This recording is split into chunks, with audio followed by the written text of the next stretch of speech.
नमस्कार, मैं Ravish Kumar. Israel Hamas युद्ध के बहाने ट्विटर पर फेक न्यूज की बाढ़ आ गई है।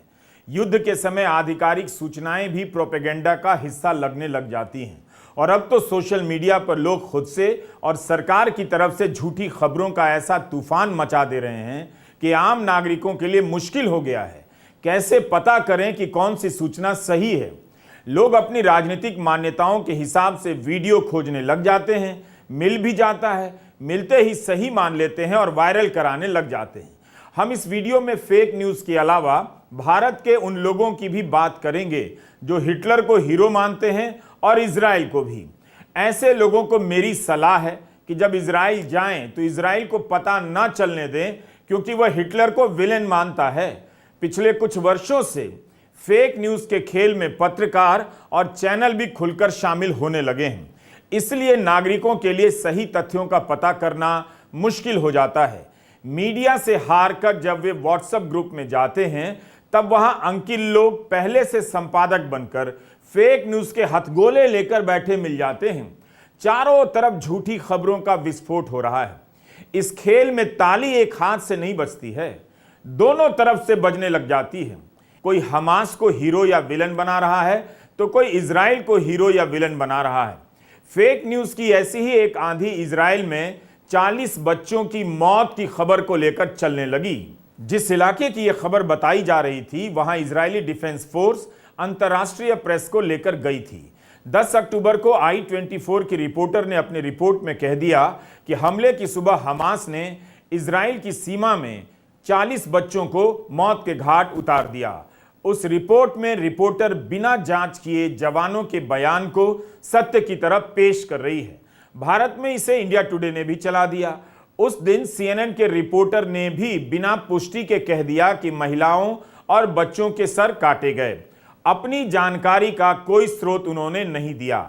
नेशनल रिव्यू नाम की रूढ़िवादी अमेरिकी पत्रिका ने भी इस खबर को IDF के कमांडर का हवाला देते हुए ट्वीट कर दिया।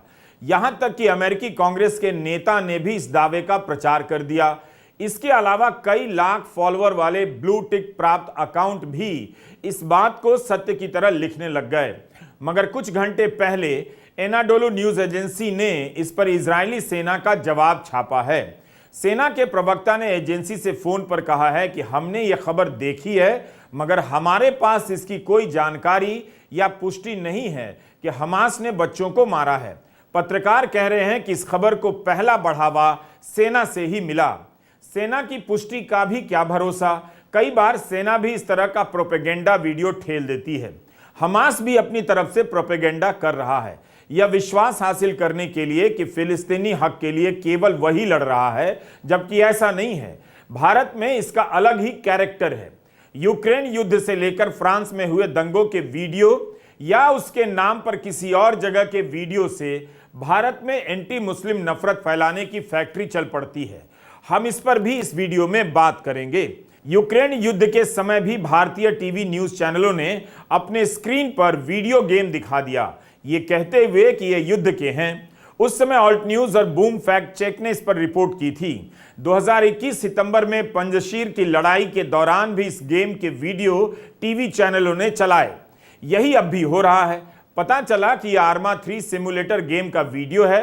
पिछले साल आर्मा गेम बनाने वाली कंपनी ने कहा कि हमारे गेम में खेलने वाले काफी बारीकी से किसी झड़प को वीडियो गेम में बदल देते हैं। यही कारण है कि हिंसा की घटनाओं के दौरान इसके वीडियो का इस्तेमाल फेक न्यूज फैलाने में हो जाता है। हमने कोशिश की है कि सोशल मीडिया प्लेटफॉर्म को ऐसे वीडियो के बारे में बताएं, पर उससे कोई खास फर्क नहीं पड़ा। इसलिए हमने मीडिया और फैक्ट चेकर से मिलकर ऐसे वीडियो को चिन्हित करने का काम किया है। इजराइल हमास युद्ध के समय भी फिर से यही सब हो रहा है। अल जजीरा ने लिखा है कि इजराइल और हमास के बीच युद्ध को लेकर ट्विटर पर 5 करोड़ से ज्यादा पोस्ट किए गए हैं। यह जानकारी ट्विटर ने ही दी है, जिसे अब एक्स कहा जाता है, मगर चलन में ट्विटर आम है, इसलिए हम ट्विटर का ही इस्तेमाल करते हैं। तो 5 करोड़ पोस्ट में कौन सही है कौन गलत है आप कैसे पता करेंगे? जब तक आप पता करेंगे तब तक इस तरह के पोस्ट को अंकिल लोग व्हाट्सएप ग्रुप में आंटियों को बांट चुके होंगे। सोशल मीडिया प्लेटफॉर्म पर अक्सर आरोप लगता है कि इसके एल्गोरिदम का तंत्र नफरती और झूठी सूचनाओं का जमकर प्रचार करता है। अल जजीरा ने लिखा है कि सभी सोशल मीडिया प्लेटफॉर्म के मुकाबले ट्विटर पर फेक न्यूज सबसे ज्यादा फैल रही है। बहुत से संजीदा पत्रकारों के पास ब्लू टिक नहीं है, इसलिए उनके पोस्ट या वीडियो को बढ़ावा नहीं मिलता। दूसरी तरफ फेक सामग्री की बाढ़ आ गई है। ट्विटर के चेयरमैन इलॉन मस्क खुद ही ऐसी सामग्री का प्रचार करते हैं जो धर्म, देश या नस्ल के प्रति नफरतों से भरी होती है। मस्क जिन अकाउंट का प्रचार करते हैं वे अकाउंट गलत खबर फैलाने के लिए पहले भी पकड़े गए हैं। कई बार उन्हें अपने ट्वीट हटाने भी पड़े हैं। रॉयटर्स ने अपनी रिपोर्ट में लिखा है कि मस्क के आने के बाद से एक ऐसे डेटा टूल को पहुंच से बाहर कर दिया गया जो पहले सबके लिए उपलब्ध था। उसकी मदद से फर्जी खबरों की जांच करने वाले लोग काफी आसानी से कीवर्ड और हैशटैग के जरिए गलत खबर को ट्रैक कर लेते थे। टेलीग्राम से फर्जी वीडियो आने शुरू हो गए हैं और फिर सभी तरह के सोशल मीडिया पर फैल रहे हैं। ऐसा ही यूक्रेन युद्ध के समय भी देखा गया था। ब्लू टिक खरीदे हुए लोगों के पोस्ट को ट्विटर बढ़ावा देता है, इसलिए ब्लू टिक का सहारा लेकर भी गलत सलत दावे किए जा रहे हैं और फैलाए जा रहे हैं। इस बार ब्लू टिक अकाउंट से काफी झूठ फैला है। आरोप है कि मस्क ने ट्विटर खरीदने के बाद वहां की फैक्ट चेक की टीम को कमजोर कर दिया। सोशल मीडिया के प्लेटफॉर्म दावा करते हैं कि उनके यहां हिंसा और झूठी खबरों को रोकने के लिए तंत्र है, मगर इस समय झूठी खबरों और वीडियो की बाढ़ को देखकर नहीं लगता ऐसा कोई तंत्र सही से काम कर रहा है। ट्विटर ही नहीं, टेलीग्राम पर भी अलग अलग तरह की सामग्रियां फैल रही हैं। अंग्रेजी, हिब्रू और अरबी में काफी फर्जी खबरें फैलाई जा रही हैं। यूक्रेन युद्ध की तरह इस बार भी वीडियो गेम्स का काफी इस्तेमाल हो रहा है। उनसे तस्वीरें लेकर हमास का बताया जा रहा है। इसी तरह एक यूजर इयन माइल्स चियोंग हैं जिनका दक्षिणपंथी राजनीति की तरफ झुकाव है।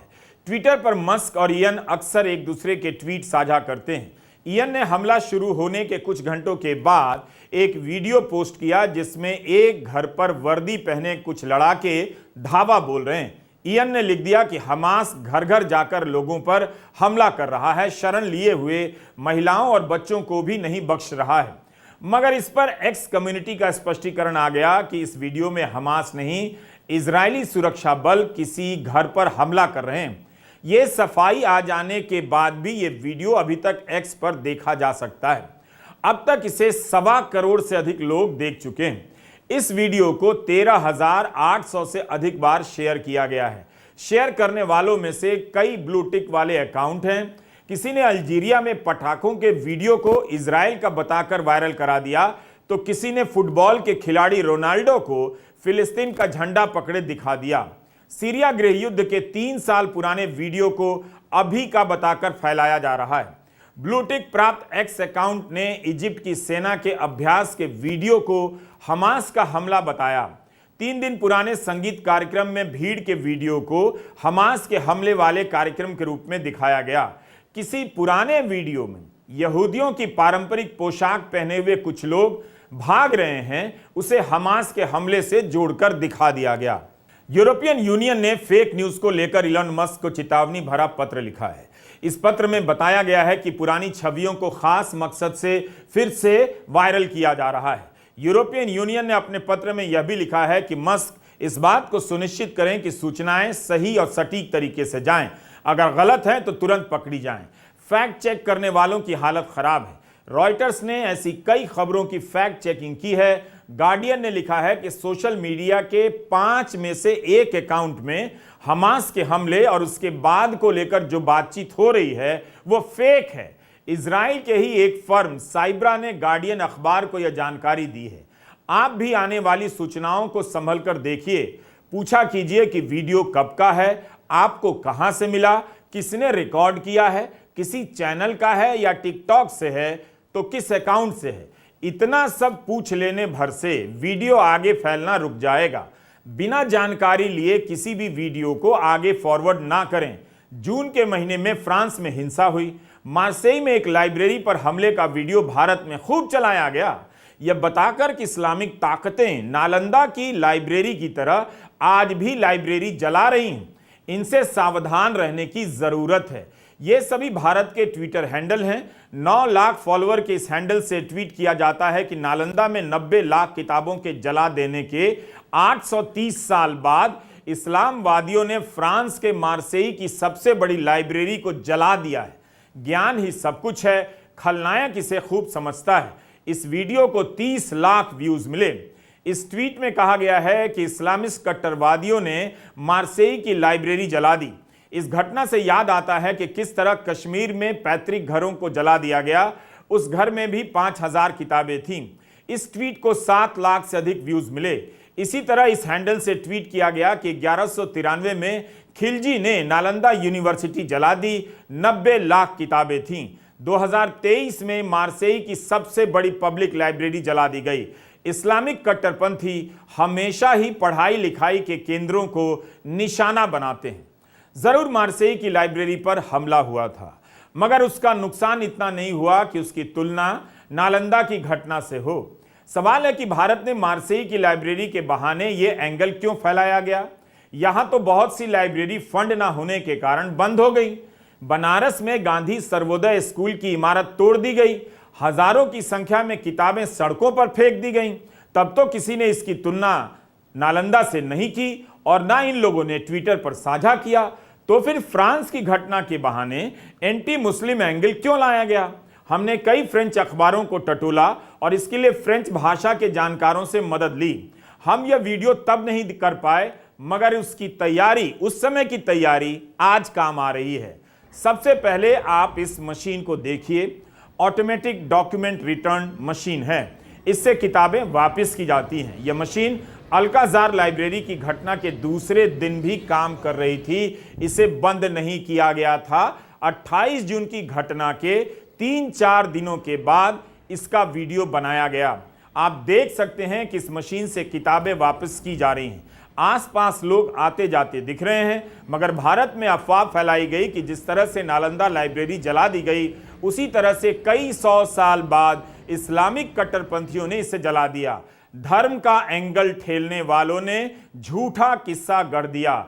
इसकी खबर ला प्रोवेनेंस नाम के स्थानीय अखबार में छपी है। घटना के बारे में लिखा है कि अल्काजार लाइब्रेरी के फ्रंट को नुकसान पहुंचाने की कोशिश हुई है, मगर भीतर कुछ भी नष्ट नहीं हुआ है। इसे देखते हुए लाइब्रेरी को केवल अगले दिन के लिए बंद किया गया।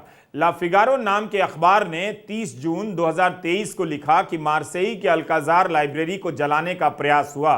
प्रदर्शनकारियों ने लाइब्रेरी की खिड़कियां तोड़ दी और बिल्डिंग के प्रवेश द्वार पर आग लगाने की कोशिश की।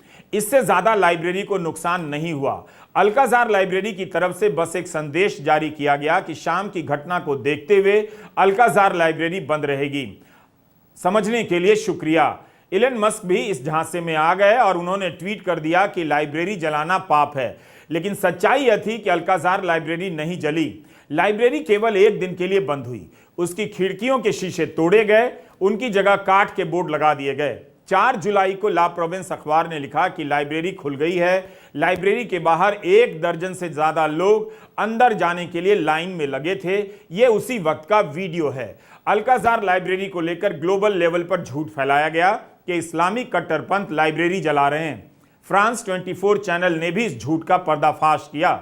बताया कि अंग्रेजी बोलने वाले ऐसे लोग जो प्रवासियों, इमिग्रेंट्स के प्रति नफरत रखते हैं, उनके द्वारा यह सब फैलाया जा रहा है। पुराने समय के वीडियो को जून के दंगों का बताकर वायरल किया गया। टिकटॉक और फिल्मों के विजुअल्स भी वायरल के लिए इस्तेमाल किए गए। फ्रांस 24 ने यह भी लिखा कि फ्रांस में चल रहे प्रदर्शन के नाम पर भारत में हिंदू राष्ट्रवादियों के ट्विटर हैंडल से मुसलमानों के खिलाफ गलत खबरों का प्रचार किया जा रहा है। बताइए, भारत के झूठवादियों की चर्चा फ्रांस में भी हो रही है। यही आपको समझना है कि फ्रांस में इस झूठ को प्रचारित करने वाले किसी और कारण से कर रहे थे। भारत के लोगों ने उनके झूठ का इस्तेमाल अपने राजनीतिक फायदे के लिए कर लिया। यही सब इस समय भी हो रहा है। फ्रांस में ऐसी फर्जी खबरें खूब चल रही थीं। मनीला के डाकघर में लगी आग के वीडियो को फ्रांस की लाइब्रेरी का बताकर वायरल किया गया। क्या फ्रांस की हिंसा के पीछे इस्लाम कारण था या कोई और वजह रही होगी?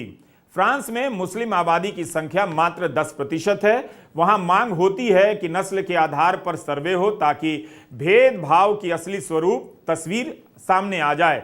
मगर सरकार नहीं मानती।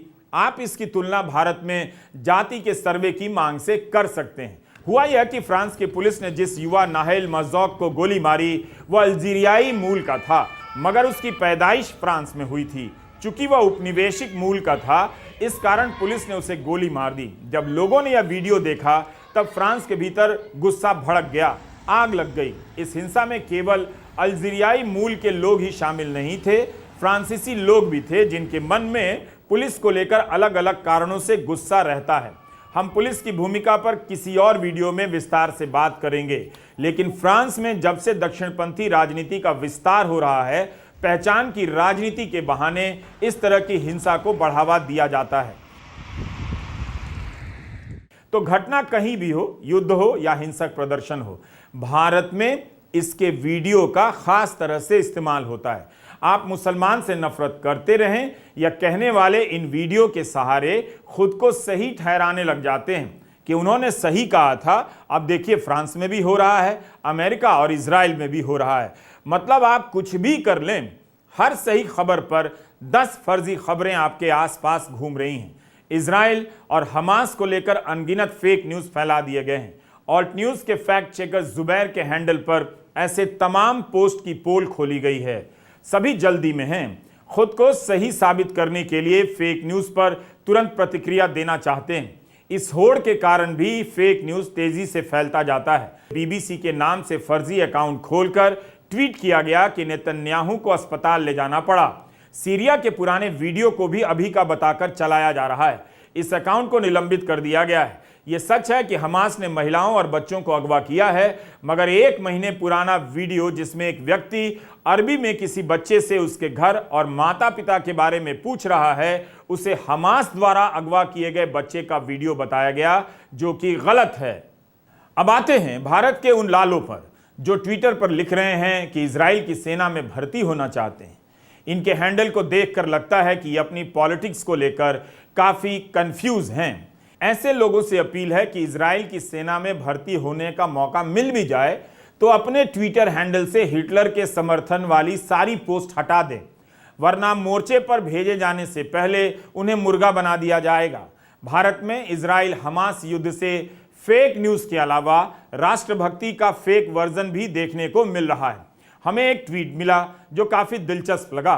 इसे एक ब्लू टिक प्राप्त गुमनाम ट्विटर हैंडल ने ट्वीट किया है। इसमें दिखाई देता है कि गौरव ठाकुर नाम के एक शख्स ने लिखा है कि मैं बिना वेतन के इजरायली सेना में भर्ती होना चाहता हूं। मेरी हाइट 5 फीट 7 इंच है। मैं भारत से हूं, हिंदू हूं। इनकी लिखावट में वर्तनी की गलती भी है।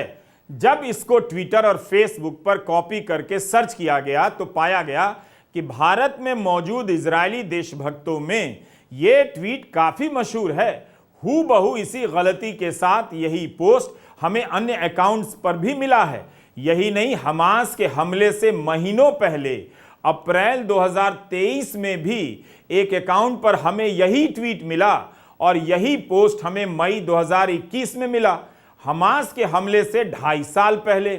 इतने आलसी लोगों को इजराइल अपनी सेना में भर्ती करेगा तो उसका बेड़ा गर्क हो जाएगा। इजराइल भारत से दोस्ती रखे, मगर यहां के जोकरों से फिलहाल दूर रहे। क्यों हिटलर का समर्थक होते हुए आप इजराइल का समर्थक नहीं हो सकते? इसके लिए जरूरी है कि आप पढ़ें और इसकी राजनीति से जुड़े शब्दों का मतलब समझें। इस मसले की रिपोर्टिंग में आपके सामने एक शब्द बार बार आता होगा, एंटीसेमिटिज्म। एनसाइक्लोपीडिया ब्रिटेनिका ने लिखा है कि 1889 में जर्मनी के विल्हेम मार ने एंटीसेमिटिज्म शब्द को गढ़ा। हिटलरवादियों को एंटीसेमिटिज्म कहा जाता है। हिटलर के दौर में जर्मनी सहित यूरोप के कई देशों में यहूदियों का भयंकर नरसंहार हुआ, जिसे हॉलोकास्ट भी कहते हैं। उनके साथ धर्म, नस्ल के नाम पर भेदभाव हुआ, हिंसा हुई।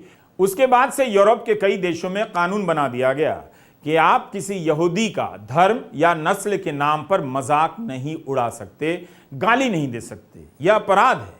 ठीक उसी तरह जैसे आप किसी अनुसूचित जाति के व्यक्ति पर जाति सूचक शब्दों का इस्तेमाल नहीं कर सकते, अपराध है।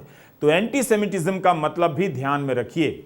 इस हंगामे के बीच चंद यहूदी पत्रकार, संगठन और कार्यकर्ता खुद को उस भीड़ से अलग कर रहे हैं जो यहूदीवाद की समर्थक है। ये लोग खुद को ज़ायनिस्ट नहीं कहते। क्यों एक यहूदी अपने आप को ज़ायनिस्ट से अलग करता है? ज़ायनिस्ट का क्या मतलब है? क्या हर यहूदी ज़ायनिस्ट होता है? जिस तरह से भारत में हिंदू और हिंदुत्व के बीच अंतर किया जाता है, उसी तरह कई यहूदी खुद को ज़ायनिज्म से अलग करते हैं।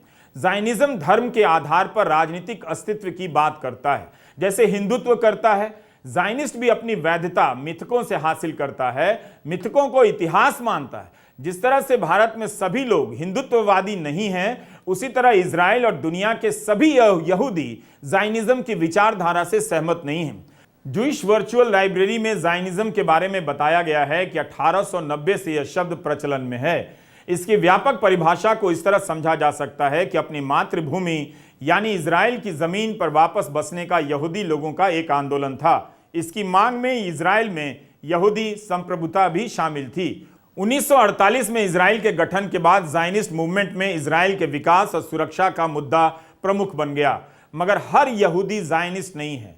इजराइल में रहने वाले सभी यहूदी भी अपने आप को ज़ायनिस्ट नहीं मानते, धर्म की राजनीति में यकीन नहीं करते हैं। इजराइल में मुसलमान अरब भी रहते हैं और ईसाई अरब भी। लेकिन अमेरिका के राष्ट्रपति जो बाइडन का एक बहुत पुराना बयान है। 13 जुलाई 2022 को जब जो बाइडन इजराइल गए, तब भी उनके इस बयान की चर्चा हुई। जेरूसलम पोस्ट में अमेरिका के राष्ट्रपति जो बाइडन का यह बयान छपा है। यहां इस फर्क को समझना बहुत जरूरी है। हर यहूदी ज़ायनिस्ट नहीं होता, वह धर्म की राजनीति में यकीन नहीं करता। मगर बाइडन एक अलग बात कहते हैं कि यू नीड नॉट बी ए जू टू बी अ ज़ायनिस्ट, यानी ज़ायनिस्ट होने के लिए यहूदी होने की जरूरत नहीं। बाइडन इसके जरिए इजराइल और अमेरिका के रिश्तों को गहरा कर रहे हैं। बता रहे हैं कि यहूदियों के साथ जो नरसंहार हुआ उसका उन्हें अफसोस है और वे इजराइल के प्रति अपना दायित्व समझते हैं। इसलिए हमास के हमले के बाद बाइडन ने अपने बयान में इसकी तुलना हॉलोकॉस्ट के दौर से की। तो एक तरह से बाइडन हिटलर के दौर में हुए नरसंहार के कारण ज़ायनिज्म के प्रति सहानुभूति रखते हैं, जो इजराइल के अस्तित्व को धर्म के नजरिए से ही देखता है। नेतन्याहू की पार्टी की राजनीति भी इसी विचारधारा से भरी बताई जाती है। लेकिन इसी दिन बाइडन यह भी कह गए कि क्षेत्र की समस्या का समाधान यह है कि 2 राज्य बने, एक इजराइल और एक फिलिस्तीन। यही बेस्ट तरीका है दोनों देशों में स्वतंत्रता, समृद्धि और लोकतंत्र कायम रखने का। आप सभी अपने YouTube चैनल पर रवीश कुमार ऑफिशियल देखते रहिए। आप पश्चिम की जितनी भी बुराई कर लें, लेकिन सच यह भी है कि उन्हीं देशों के कई पत्रकार दशकों से इजराइल और गाजा की रिपोर्टिंग करते रहे हैं और अपनी जान भी गंवाते रहे हैं। भारत का गोदी मीडिया उछलकूद ही करता रह जाएगा या पश्चिम के मीडिया पर हंसकर खुद को श्रेष्ठ बताएगा, जबकि है नहीं। आपसे अपील है कि एंटी मुस्लिम पोस्ट और वीडियो से सावधान रहे, फेक न्यूज से भी बचें। यह युद्ध है और इसका परिणाम किसी के लिए भी अच्छा नहीं होने वाला है। नमस्कार, मैं रवीश कुमार।